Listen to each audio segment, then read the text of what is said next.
जय हिंद दोस्तों, मैं आप सभी को आइडियल स्टडी पॉइंट में स्वागत करता हूं। मैं आप सभी के बीच लेकर आ गया हूं। ये देखिए बीपीएससी टीआरई 4.0 एग्जाम के लिए मैं आप सभी के समक्ष लेकर आ गया हूं। जनरल स्टडीज का जो पेपर आता है उसमें जो 40 मार्क्स का जो क्वेश्चन पूछा जाता है उसमें 8 मार्क्स का डायरेक्ट आपका मैथ से क्वेश्चन आता है, जो आपके बीच में हम लेकर आ गए हैं 8 क्वेश्चन।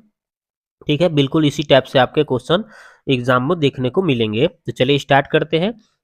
यहाँ पे देखिए क्वेश्चन बोला गया है कि y का मान ज्ञात कीजिए जिसके लिए बिंदु P इतना है और Q इतना है और इसके बीच की दूरी 10 मात्रक दिया हुआ है। चलिए निकालते हैं। तो देखिए यहाँ पे P बिंदु हो गया और Q बिंदु हो गया, तो दोनों बिंदु यहाँ पे लिखा हुआ है और इसके बीच की दूरी कितना है भाई, 10 है। ठीक है, तब यहाँ पे देखिए पी क्यू लिख दिए, तो इसके बीच की दूरी क्या होता है, x2 माइनस एक्स वन का whole square, y2 minus y one का होल स्क्वायर। ये सूत्र लगा दीजिए। तो देखिए x2 माइनस एक्स वन यानी कि देखिए x2 10 हो गया और x1 कितना हो गया, 2 हो गया, तो माइनस x1 माइनस x2 का होल स्क्वायर हो गया। फिर y2 y है, अब फिर y1 कितना है, -3, तो माइनस माइनस प्लस 3 का होल स्क्वायर और इसके बीच की दूरी कितना है, 10। पी क्यू की दूरी दिया है 10, इसको घटाने पर 8 आ रहा है, 8 का स्क्वायर हो जाएगा। ये a प्लस बी के होल स्क्वायर पर तोड़ दीजिए, तो देखिए मैंने तोड़ दिया।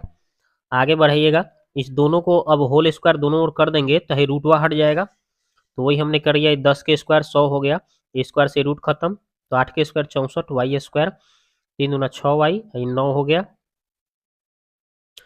अब क्या किए हम, 64 गो 9 गो 73 गो वाई स्क्वायर 6 वाई। ठीक है, आगे बढ़िए, तो वाई स्क्वायर प्लस 6 वाई 73 आई प्लस 100 था तो इधर आएगा तो -100 हो जाएगा, उधर 0 हो जाएगा। आगे सॉल्व करिएगा तो देखिए इसका ये प्लस माइनस घट के कितना आ जाएगा, -27 बचेगा, 0 हो जाएगा उधर। अब इसको गुणनखंड तोड़िएगा तो काफ़ी टाइम लग जाएगा, लंबा टाइम लग जाएगा, तो हम स्मार्ट तरीका से काम करेंगे। तो यहाँ पे कुछ नहीं, तो एक है यहाँ पे लास्ट में 27 है, तो गुना फर्स्ट इंटू लास्ट गुना करने पर कितना आ रहा है, तो 27 आएगा गुना करने पर और जोड़ने घटाने पर 6 चाहिए, तो 9 और 3 ले लीजिए, तो 9 3 27 और 9 में से 3 घटेगा तो 6 आ जाएगा, तो वही हमने 9 3 ले लिया। अब यहाँ से y का मान निकालिएगा, तो ये चिन्ह बदल के लिख दीजिए, +9 है तो -9 है तो सॉरी -3 है तो +3 लिख दीजिए, चिन्ह बदल के लिख दीजिए। और यहाँ पे अगर कोई अंक सटा रहता है यहाँ वाई स्क्वायर में तो उससे भाग देना पड़ता है, लेकिन सटल तो कुछ नहीं है, तो इसलिए इसका आंसर यही हो जाएगा वाई का मान। तो वाई का मान एगो -9 आ गया, एगो 3 आ रहा है, तो दो दो ये ऑप्शन ए में 3 दिया है और ऑप्शन सी में -9 दिया, यानी दो दो आंसर दिख रहा है, इसलिए इसका आंसर एक से ज्यादा ऑप्शन डी होगा आंसर। ठीक है, तो इसका आंसर देख लिए, ऑप्शन ए भी है सी भी है, तो इसलिए इसका आंसर एक से ज्यादा ऑप्शन डी आंसर। आगे बात करते हैं, करे एक गाड़ी 2.4 लीटर पेट्रोल में कितना 32.2 किलोमीटर तय करती है, तो यह गाड़ी एक लीटर पेट्रोल में कितनी दूरी तय करेगी, निकालते हैं। तो देखिए हमने क्या किया, जब 2.4 लीटर पेट्रोल में इतना किलोमीटर जा रहा था तो 1 लीटर में क्या करना पड़ेगा, तो इससे भाग दे दीजिए इसमें, और भाग देने पर इसको काटा पेटी करने पर कितना 18 बार में कट जा रहा है, तो 1 लीटर में कितना होगा, 18 किलोमीटर जाएगा क्या, तो इसका राइट आंसर हो जाएगा 18 किलोमीटर। आगे देखते हैं, अगला सवाल है, कह रहा है कि 1.5 मीटर ऊंची मूर्ति एक ऊर्ध्वाधर स्तंभ पर स्थित है, जमीन पर स्थित किसी बिंदु से मूर्ति के शीर्ष के बिंदु एवं स्तंभ के शीर्ष के बिंदु के उन्नयन कोण क्रमशः 60 डिग्री 45 डिग्री है, तो ऊर्ध्वाधर स्तंभ की ऊंचाई क्या होगा, चलिए निकालते हैं। तो देखिए हमने जिस तरह से क्वेश्चन दिया था उस तरह से हमने इसका चित्र बना दिया। ठीक है, तो ऊर्ध्वाधर स्तंभ, ये ऊर्ध्वाधर स्तंभ था, इसके ऊपर कितना भाई, तो 1 मीटर 1.5 मीटर ऊंचाई का एक क्या लगा हुआ था, मूर्ति लगा हुआ था, जैसे बोला था वैसे हमने कर दिया। और जमीन पर एक बिंदु बोला था कि जमीन पर एक बिंदु स्थित था जो मूर्ति के शीर्ष बिंदु और स्तंभ के शीर्ष बिंदु से उन्नयन कोण क्रमशः 60 डिग्री और 45 डिग्री बना हुआ था। तो देखिए यहाँ से ये शीर्ष मूर्ति का बिंदु से कितना 60 डिग्री और इसके इसके शीर्ष बिंदु से कितना 45 डिग्री बोला था, तो वैसे हमने बना दिया है और इसकी ऊंचाई 1.5 मीटर दिया था। अब यहाँ से अब हम थोड़ा सा देखिए दिमाग लगाते हैं। तो अगर बात करें, तो अगर हम ये 60 डिग्री का अगर एंगल लेते हैं तो tan 60 में कितना होता है, √3 होता है, तो √3/1 हो जाएगा, यानी लंब हो जाएगा √3 इसके सामने वाला। देखिए ये √3 पूरा लिख दिया हूँ और इसका एक नीचे आधार हो जाएगा, यानी ये नीचे वाला 1 हो जाएगा। ठीक है, अब इसके बाद हम क्या किए हम ये हमने लिख दिया। अगर हम इस कोण की बात करते हैं 45, तो 45 के सामने वाला क्या होता है, 45 का मान 1 होता है ना, तो ये 1 हो जाएगा यहाँ से यहाँ तक, तो ये भी क्या हो जाएगा, 1 हो जाएगा। ठीक है, तो ये बात समझ में आ गए। तो ये तो एक तो सेम टू सेम है। तो आपको यहाँ पे क्या करना है, या यहाँ पे टोटल √3 था और यहाँ से यहाँ 1 था। तो जब ये वाला √3 है, इतना दूरी 1 है, तो ये कितना होगा भाई, तो इसको कैसे निकालेंगे हम, इस √3 में से हई 1 घटा देंगे तो हई बच जाएगा। तो वही लिख दिया हूँ, √3 - 1, ये वाला दूरी हो जाएगा। अब हम क्या करेंगे, इसके हिसाब से हम काम कर रहे हैं। देखिए भाई √3 - 1 जो है कितना, 1.5 मीटर के बराबर है, वही कर दिया हूँ मैं। तो 1 यूनिट का मान निकालेंगे अगर, तो ये उधर बटा में चला जाएगा। अब इसको हम हर के परमेकरण करेंगे, तो माइनस है तो प्लस में एक बार ऊपर से एक बार नीचे से गुना कर लेंगे। तो नीचे a + b a - b a² - b² हो, फॉर्मूला लगा देंगे हम, और ऊपर जैसे है वैसे हम छोड़ दिए। तो नीचे क्या हो जाएगा, इसका स्क्वायर करेंगे तो 3, इसका स्क्वायर करेंगे तो 1 आएगा। अब इसको आप यहीं छोड़ दीजिए, इसको आप यहीं छोड़ दीजिए, नीचे घट के 2 आएगा। आगे बढ़िएगा तो इसको आप यहीं छोड़िए, और इसके √3 के मान कितना होता है, 1.732, और +1 है तो +1, नीचे 2 है तो 2। आगे बढ़िएगा तो 2 है तो 2 रहने दीजिए, राइट। और इसको आप जोड़ दीजिएगा तो इतना आ जाएगा, और 1.5 है तो 1.5 कर लीजिए। अब इसको 2 से आप यहाँ से काटिएगा तो इतना आ जाएगा, और ये गुना 1.5 है तो 1.5 लिख दीजिए। और आप क्या करेंगे, 1.5 से इसको गुना करिएगा तो कितना आएगा, 2.049 मीटर इसका आंसर हो जाएगा। ठीक है, तो इसका आंसर हो जाएगा आपका ऑप्शन नंबर बी। ठीक है, अगला देखिए क्या बोल रहा है, कह रहा है एक पुलिसकर्मी ने एक चोर को कितना 450 मीटर की दूरी से देखा।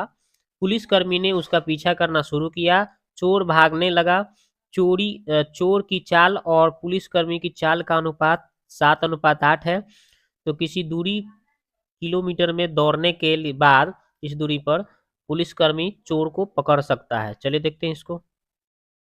तो देखिए हमने क्या किया है, पुलिसकर्मी द्वारा चोर को पकड़ने में तय की गई दूरी कितना था भाई, 450 दिया था इसके हिसाब से, और उसका अनुपात कितना दिया था, तो उसमें अनुपात आपका दिया था किसका किसका, तो आपका चोर की चाल का और पुलिसकर्मी के चाल का। तो चोर के चाल का और पुलिसकर्मी के चाल का अनुपात 7:8 था। ठीक है, 7:8। तो मेरे को पुलिसकर्मी का निकालना है, तो ये पुलिसकर्मी यानी 8 ऊपर, और ये दोनों को क्या करेंगे हम, अंतर कर लेंगे। अंतर करेंगे तो यानी 8 - 7 घटेगा तो 1 आएगा, और 1 से भाग देंगे 8 में तो 8, 8 के गुना 450 से करेंगे तो 3600 मीटर आ जाएगा। और 3600 मीटर को हम किलोमीटर में बदलेंगे तो 1000 से भाग देके काटा पीटी करेंगे तो 3.6 किलोमीटर आंसर होगा। ठीक है, तो इसका आंसर हो जाएगा आपका 3.6 किलोमीटर। अगला सवाल देखते हैं, ये वाला कह रहा है कि ये जो है इतना बराबर इतना है, तो x का मान कितना है, चलिए निकालते हैं। तो देखिए यहाँ पे जो इतना बराबर आपको इतना दिया हुआ है, तो आपको करना क्या है, इन दोनों को आप क्या कर लीजिए, पहले भिन्न का जोड़ कर लीजिए। तो भिन्न का जोड़ करिएगा तो 144 में 1 से गुना कीजिएगा तो 144, और 144 में 25 गुना जोड़िएगा तो 169 बटा 144, इसको यहीं छोड़ दीजिए। आगे बढ़िएगा तो 169 का वर्गमूल 13 हो जाएगा, 144 का वर्गमूल 12 हो जाएगा। और इधर आप एक लगाकर 12 और 1 का एलसीएम लेंगे तो 12 आ जाएगा। तो 12 में 1 से कीजिएगा तो 12 ही प्लस x। ठीक है, और नीचे नीचे 12 से 12 काट लीजिए, तो इधर 13 उधर 12 प्लस था तो इधर आके माइनस हो जाएगा, x का मान 1 आ जाएगा। ठीक है, तो इसका आंसर हो गया ऑप्शन नंबर सी, 1 हो गया। आगे बात करते हैं, कह रहा है कि दो वृत्त जिसकी त्रिज्याएं आपका 25 सेंटीमीटर 9 सेंटीमीटर है, एक दूसरे के बाह्यतः स्पर्श करते हैं, तो अनुस्पर्श रेखा की लंबाई क्या होगा, चलिए निकालते हैं।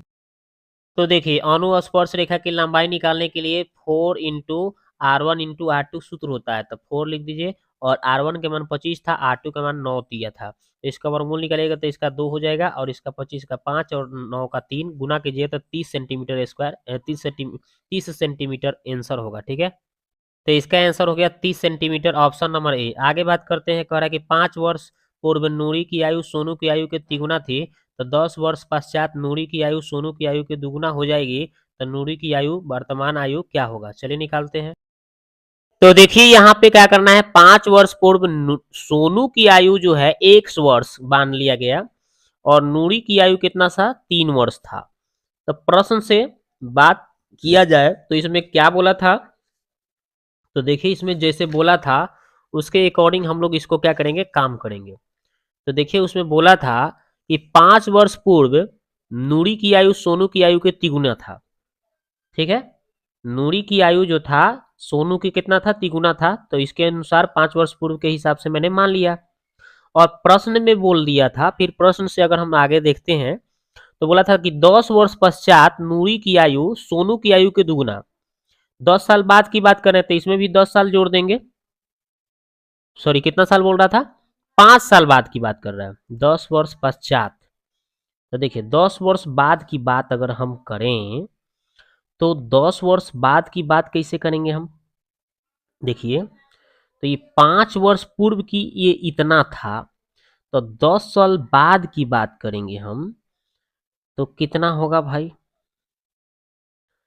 तो देखिए यहाँ पे 5 साल पहले की बात इतना है, तो अगर हम वर्तमान में जाएंगे तो 5 साल बढ़ाएंगे तभी तो वर्तमान में आएंगे। 5 साल पहले के इतना है तो वर्तमान में आने के लिए फिर 5 साल बढ़ाना पड़ेगा हमको। तो इसमें 5 साल जोड़ेंगे तो वर्तमान में आएंगे, तो दोनों तरफ हम 5 5 बढ़ा लेंगे।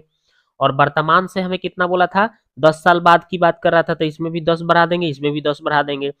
और बोला था कि नूरी की और क्या बोला था कि 10 साल बाद जो है नूरी की आयु सोनू की आयु के डबल था। तो ये यानी कि ये जो सोनू का था इसका दुगुना कर लीजिए नूरी की आयु के तुलना में। अब इसी को सॉल्व करना है, तो इसको सॉल्व करिएगा तो x+15 हो जाएगा, इसको सॉल्व करिएगा तो 3x+15 हो जाएगा।